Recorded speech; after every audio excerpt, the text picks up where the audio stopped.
Kinabukasan, nakatayo si Vicar malapit sa isang malaking puno ng kahoy na pinutol ang tuktok. Napansin niyang medyo natutunaw ang puno, na nagpapatunay sa sinabi ni Ian noong nakaraang gabi. Kagabi, habang nakatayo siya malapit sa puno ng kahoy, napansin niyang natatakpan ito ng maraming karne. Tinanong niya si Ian tungkol sa paglalagay ng masasarap na karne doon, kung isasaalang-alang ang nayon ay dumaranas ng kakulangan sa pagkain. Ipinaliwanag ni Ian na ang karne ay isang alay kay Madam Eightlegs, at humingi sila ng permiso na manirahan sa masukal na kagubatan na iyon. Napagtanto ni Vicar ang kahalagahan ni Madam Eightlegs at kung gaano kawalang ingat ang kanyang mga aksyon. Naunawaan niya ang pag-uugali ng mga taga-nayon ng Balak sa kanya at nalaman niyang isa itong nakakainis na halimaw. Si Vicar, na naglalakad pabalik sa kanyang kubo, ay napansin ang isang mahabang pila ng mga batang babae na naghihintay sa labas. Naguguluhan siya, iniisip kung may iba pang seremonya o espesyal na kaganapan. Ang mga batang babae ay nag-uusap sa kanilang sarili, na nagpapahayag ng kanilang pananabik na makilala si Vicar. Binanggit ng isang batang babae na mula madaling araw pa siya nakapila, habang ang isa naman ay natutuwa na nasa front end. Ipinagmamalaki ng ikatlong babae na nanatili siyang gising buong gabi. Tatlong babae ang tumayong magkasama, tinatalakay ang posibilidad na maging isang karaniwang tao batay sa mga resulta ng pandarambong kahapon. Inakala nila na ang isang babae mula sa nayon ay maaaring maging asawa ni Vicar, kung isasaalang-alang ang kanyang lakas sa pangangaso ng ox bear. Maya-maya lang, dumating si Ian matapos manghuli ng USA at pinagalitan ang mga babae sa pagtatangkang kunin ang pag-aari niya. Ipinaalala niya sa kanila na binigyan niya siya ng nilagang noong nakaraang araw, at wala silang karapatang angkinin ito bilang kanila.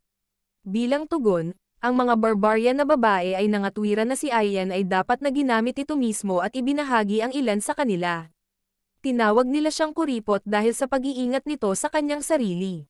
Si Ian, na halatang inis, ay hinamon sila na mag-set up ng kanilang sariling bitag at mahuli ang isang katulad na bagay. Ipinaliwanag ng mga batang babae na nakalabas na sila ng maraming beses, kahit nasa hangganan ng imperyo, ngunit walang ibang nakitang katulad ni Vicar. Si Ian, na may galit na ekspresyon, ay nagmungkahi na maaaring mayroong isang tulad ni Vicar sa impyerno. Ang mga barbarong babae, na natakot sa kanyang galit, ay nagsitakbuhan sa takot.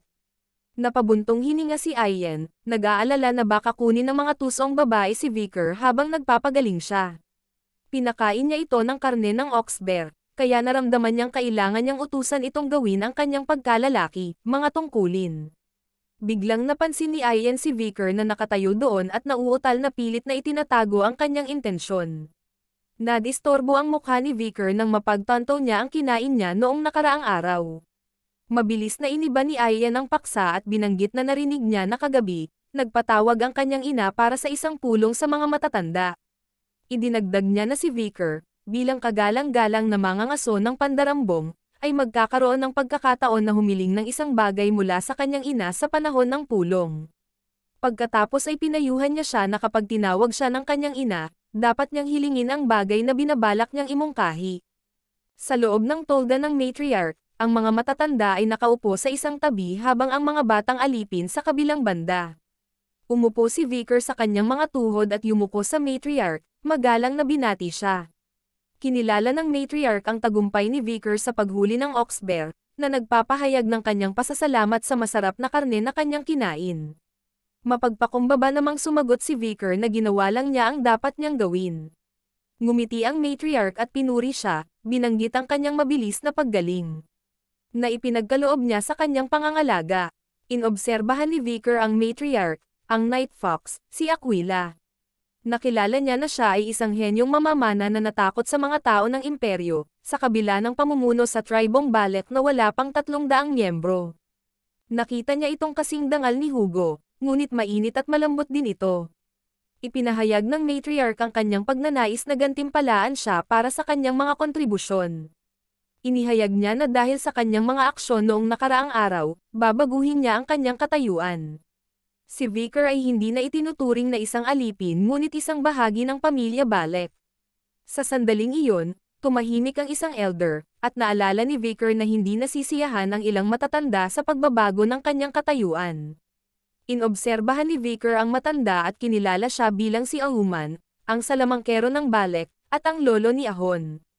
Tumayo ang matriarch at muling pinagtibay ang bagong katayuan ni Vicar bilang opisyal na miyembro ng Ballax. Inanyayahan niya itong ibahagi ang kanyang mga hangarin, na nagsasabi na kahit na hindi niya ito ipinanganak o pinalaki, ituturing niya ang kahilingan nito bilang bahagi ng pamilya. Inalok niya ito ng posibilidad na pumili ng isang magandang dalaga sa nayon bilang kanyang kapareha. At bibigyan niya ito ng basbas. Bilang kahalili, kung mas gusto niyang walang kapareha, ayos lang sa kanya na magkaroon siya ng alipin. Samantala, si Ayan ay gumawa ng mga senyales ng kamay, na nagpapaalala kay Vicar ng isang bagay na dati nitong sinabi sa kanya. Tumingin si Vicar sa kanya at pumikit. Sinabi ni Vicar na mayroon siyang isang kahilingan. Naintriga ang matriarch at hinimok siyang magsalita ng comfortable. Sa loob-loob, ang matriarch ay nagtaka kung bakit si Ayan ay nagsenyas ng napakaapura. Na nagtatanong kung gusto niya ito ng ganoon kalala. Tiningnan ni Vicar ang matriarch ng may kumpiyansa at ipinahayag ang kanyang pagnanais na maligo sa busibol ng bayani. Natahimik ang silid dahil nabigla ang lahat ng naroroon sa kanyang kahilingan. Si Ayan lang ang may ngiti sa mukha. Tinitigan ng matriarch si Vicar na may malamig na mga mata, malinaw na nabigla sa kanyang kahilingan, at nagtanong kung alam niya ang kanyang hinihiling. Dumagundong ang tinig ni Auman habang itinuturo niya ang kanyang mga salita kay Vicar. Ang kanyang tono ay tumutulo sa paghamak at galit.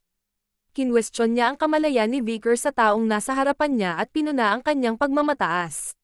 Paglipat ng kanyang atensyon, lumingon si Auman sa matriarch at binigyang diin na ang mga iginagalang na may mataas na ranggo na mga mandirigmang Balek ang pinahihintulutang ma-access ang iginagalang na Heroes Spring. Ibinasura niya ang pakiusap ni Vicar, at binansagan itong hindi gaanong mahalaga. Tumikim si Ahon, na umalingaw sa damdamin ni Auman. Iginiit niya na ang Hero Spring ay eksklusibo sa mga nagpatunay ng kanilang pambihirang lakas at kinondena si Vicar para sa kanyang mapangahas na pagtatanong. Pumagit na si Ayan, nakipag-usap para kay Vicar at itinampok ang kanyang nakaraang gawa ng paghuli ng ox bear sa seremonya ng pandarambong. Ang pagkilos, ayon sa kanya, ay isang testamento sa lakas ni Vicar. Ang tingin ng matriarch ay nahulog kay Vicar, at nagtanong siya tungkol sa kanyang pag-unawa sa spring ng bayani. Walang takot at kalmado, sinalubong ni Vicar ang kanyang tingin at inihayag ang kanyang kaalaman. Alam niya na ang Hero Spring ay isang iginagalang na dambana kung saan tanging ang pinakamakapangyarihang mga mandirigmang Balek ang nakalubog. Ang tagsibol ay nagtataglay ng mga katangian ng pagpapagaling, na tumutulong sa parehong panloob at panlabas na mga pinsala. Sa pamamagitan ng tubig nito, naalala rin ni Vicar ang pananaw ni Ayan na ang pag-access sa tagsibol ay nakalaan para sa mga mandirigma na gumawa ng makabuluhang kontribusyon. Sa pag-iisip sa kahilingan ni Vicar, pinaglaban ni matriarch ang desisyon. Ang unang elder ay nagpahayag ng pag-aalinlangan tungkol sa pagpapadala ng isang tagalabas, isang kamakailang karaniwang tao, sa dambana. Gayunpaman, ang pangalawang elder ay sumingit, na nagmumungkahi na dahil sa potensyal ni Vicar, ang isang pagbisita sa Hero Spring ay maaaring magsilbing motibasyon. Naganap ang debate sa mga matatanda. Binigyang diin ng unang elder ang pagiging eksklusibo ng Hero Spring, na kinwestiyon ang ideya ng pagpayag na makapasok ang sinuman. Sa kabilang banda, itinaguyod ng pangalawang elder ang pagpapakita ng kabaitan kay Vicar dahil sa kanyang pagkasira ng estado at bagong ugnayan sa pamilya. Ang panloob na pakikibaka ni matriarch ay kitang-kita habang tinitimbang niya ang mga pagpipilian. Nais niyang pagbigyan ang kahilingan ni Vicar ngunit kinikilala niya ang kakulangan ng isang matibay na dahilan. Nagdalamhati siya sa pagsalungat ng shaman at ng mga gwardya, na iniwan ang kanyang pakiramdam na napilitan sa kanyang paggawa ng desisyon. Habang lumalakas ang tensyon ay biglang naputol ang tunog ng kampana sa kanilang mga pag-iisip, na nakakuha ng atensyon ng lahat. Pinutol ng boses ni Vicar ang kawalan ng katiyakan habang tinatanong niya ang pinagmulan ng kampana. Nagmumuni-muni, kung ito ay hudyat ng pagsisimula ng digmaan. Nilinaw ni Ayan na ang tunog ay indikasyon ng pagdating ng isang panauhin, na inaalis ang posibilidad ng paghaharap sa mga Balek sa kanilang sariling teritoryo. Nagpasya si matriarch na ipagpaliban ang talakayan, na nagtuturo sa lahat na bumalik sa kanilang mga tungkulin. Nag-iba ang kilos ni Auman habang pinagmamasdan ang pag-alis ni matriarch, puno ng galit ang ekspresyon nito, na sinamahan pa ng hindi pagsang-ayon na tunog. Habang nakatayo ang mga miyembro ng tribong Balek, tinanong ni Vicar si Ian kung ang grupo ng mga tao sa harap nila ay ang mga bisitang inaasahan nila. Kinumpirma ito ni Ian, na isiniwalat na ang mga bagong dating ay mga mangangalakal na nagdala ng mga kalakal mula sa kabila ng kagubatan. Ang tribong Balek ay sabik na umasa sa kanilang mga pagbisita. Gayunpaman, nasa ibang lugar ang iniisip ni Vicar. Nakatuon siya sa isang simbolo sa isa sa mga watawat ng mga ngalakal, na kinikilala ito bilang kabilang sa pamilyang Bourgeois, isa sa 7 pamilyang mga ngalakal. Nataranta si Vicar sa kanilang presensya, kung isa sa alang-alang na ang kanilang ruta ay nangangailangan ng pagtawid sa mga teritoryo ng pamilya ng Baskerville o Morgue, na parehong malamang na hindi magbibigay ng gayong daanan. Nag-isip si Vicar tungkol sa posibilidad ng pamilyang Bourgeois na nakahanap ng paraan upang ipuslit ang kanilang mga sarili. Ang punong mga ngalakal, nakahawig ng kanilang pinuno, ay nagsalita sa karamihan sa wikang Balek na may masayang tono. Inanunsyo niya ang pagdating ng 5 araw na palengke at hinikayat ang barter. Agad na itinayo ng mga mangangalakal ang kanilang mga stall at ipinakita ang kanilang mga paninda. Ang isang item na napromote ay isang glass orb na pinaniniwalaang nag-uudyok ng matamis na panaginip kapag inilagay malapit sa kama.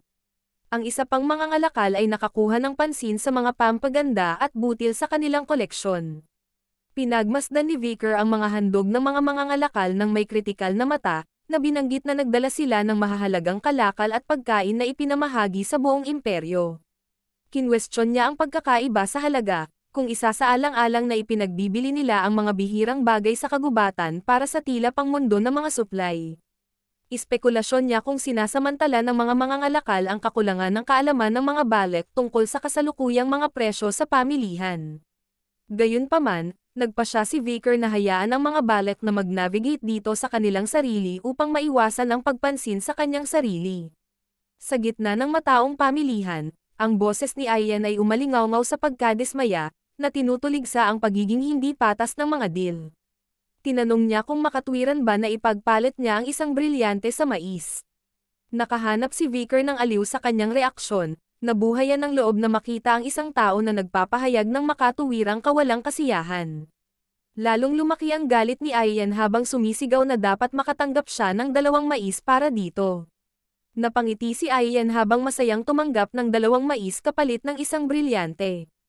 Hindi napigilan ni Vicar na makaramdam ng pagkabigo sa kanyang mga aksyon, na isinasaalang-alang na siya ay wala ng pag-asa. Sa gitna ng pakikipagpalitan, 3 miyembro ng tribo ng Balek ang nakipag-usap sa pinuno ng mga ngalakal. Ang una ay nakipagtalo para sa mas mahusay na mga termino para sa pangangalakal ng Pearl Clam para sa labanos, na iginiit na 2 labanos ang nararapat na palitan. Ang pangalawa ay nakipagtawaran sa kalidad ng repolyo at kalaunan ay nanirahan sa isang sungay ng USA. Ang pinuno ng mga ngalakal, na kitang-kitang inis, ay nagpaubaya sa ilalim ng panggigipit ng mga mandirigmang Balek. Sumuko at nag-aalok ng mga karagdagang bagay. Ito ay nagpasaya sa mga miyembro ng Balek, ngunit ang pinuno ng mga ngalakal ay napangiti sa loob, na kinikilala ang kanilang pagdiriwang bilang kamangmangan sa tunay na halaga ng mga bagay. Noon lang, isang maliit na batang babae ang lumapit sa pinuno ng merchant, magalang na humihingi ng isang glass orb. Binanggit ng leader ng mga ngalakal, na may pananalig sa sarili, ang pagkakaroon ng maraming glass orbs at nagtanong tungkol sa kung ano ang maibibigay ng batang babae bilang kapalit. Lumiwanag sa tuwa ang mukha ng batang babae habang ipinagmamalaki niyang ipinakita ang sun larva, na tinutukoy ito bilang isang bihirang, masarap, at masustansyang pagkain. Inihandog niya ito sa pinuno ng mga ngalakal bilang handog. Gayunpaman, ang ekspresyon ng merchant leader ay nabaluktot sa isang pagkasuklem habang hinahampas niya ang kamay ng babae, tinatanggihan ang kanyang alok ng may pagkasuklem. Ang sun larva ay nahulog sa lupa, na iniwan ang batang babae na naduraj ang puso. Nang magsimulang maglakad palayo ang pinuno ng mga ngalakal, sinabi niya na sa kabila ng pagiging primitive barbarian, siya ay medyo maganda. Itinuring niya itong sapat na kaakit-akit upang makakuha ng magandang presyo bilang isang alipin. Ang batang babae ay tumingin sa sun larva na may luhang mga mata, at biglang, isang kamay ang lumitaw sa kanyang ulo, sinusubukan na aliwin siya. Galit na tiningnan ni Vicar ang merchant at sinabing hindi wasta ang kalakalang ito. Ang pinuno ng mga ngalakal ay nagtanong kung naiintindihan ni Vicar ang wika ng imperial at sinubukang alisin ang insidente sa pamamagitan ng pagsasabing ito ay isang hindi pagkakaunawaan lamang. Gayunpaman, pinutol siya ni Vicar, tinanong kung pinag-uusapan niya ang intensyon na ibenta ang isang batang Balek bilang isang alipin. Ibinasura ang mga pagtatangka ng mga ngalakal na magpaliwanag, inilipat ni Vicar ang pag-uusap at hiniling na kanselahin ang lahat ng hindi patas na kalakalan sa araw na iyon. Ang pinuno ng mga ngalakal ay nataranta, na hinihiling kay Vicar na tukuyin kung ano ang ibig niyang sabihin sa hindi patas na pangangalakal. Matapang na sinabi ni Vicar na ang mga item ay minarkahan sa mga presyo na makabuluhang divergent mula sa kanilang kasalukuyang market value. Pinag-isipan ng pinuno ng mga ngalakal ang katotohanan na si Vicar lamang ang nakakapagsalita ng wikang imperial. Sa pagtatangkang igiit ang autoridad, sinabi ng leader ng mga ngalakal na sagrado ang mga pangangalakal. At pinahintulutan ng Balak Shaman, na nakita bilang isang proxy ng Diyos ng kagubatan. Minaliit niya ang panghihimasok ni Vicar dahil sa kanyang murang edad, na nagpapahiwatig na hindi niya dapat isali ang kanyang sarili sa mga bagay na hindi niya naiintindihan. Ang mga salita ni Vicar ay kalkulado at matalas habang sinira niya ang aktwal na halaga ng merkado ng mga bagay na kinakalakal. Ibinunyag niya na ang inaakalang mais ay nagkakahalaga ng tig-100 ginto, habang ang natanggap na brilyante ay may halaga na humigit kumulang 2 milyong ginto. Ipinaliwanag pa niya ang halaga ng sungay ng oxbear kapag ginawang bola ng bilyar.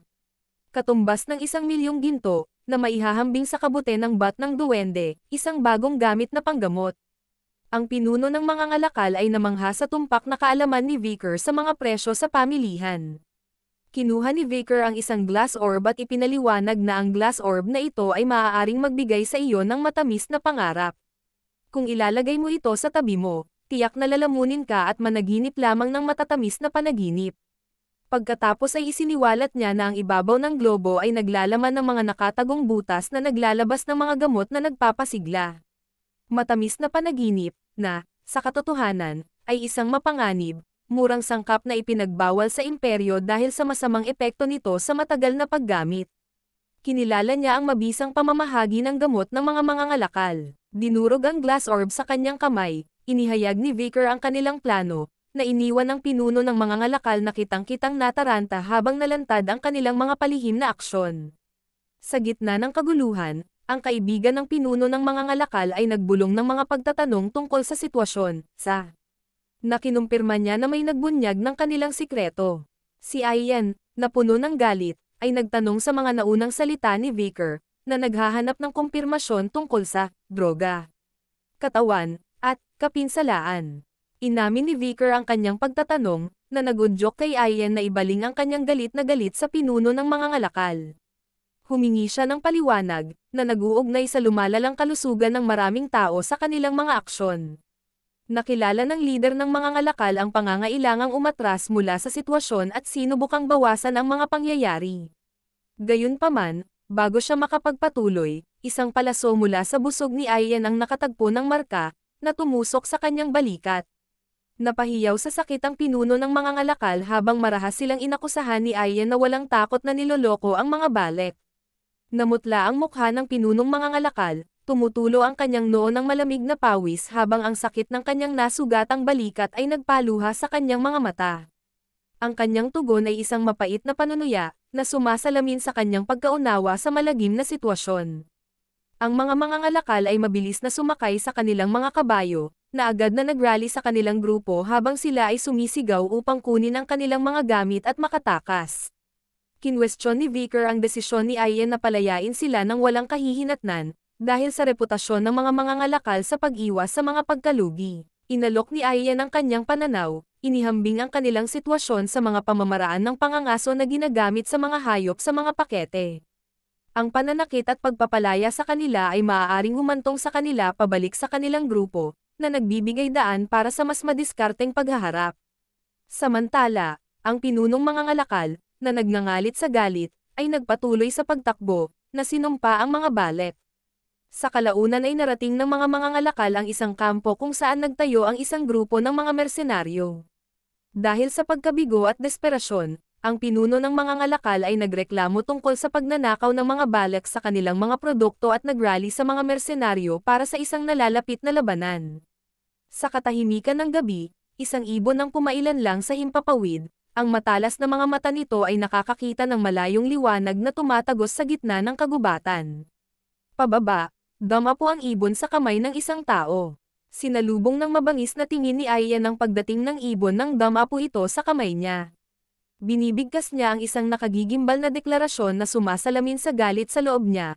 Pinukaw nila ang mga balek, at sa kanyang mga mata, may isang paraan lamang upang harapin ang gayong paglabag, ang pagpatay sa kanilang mga kalaban. At dito nagtatapos ang part 21 ng ating video. Like, share and subscribe para updated kayo sa susunod nating video.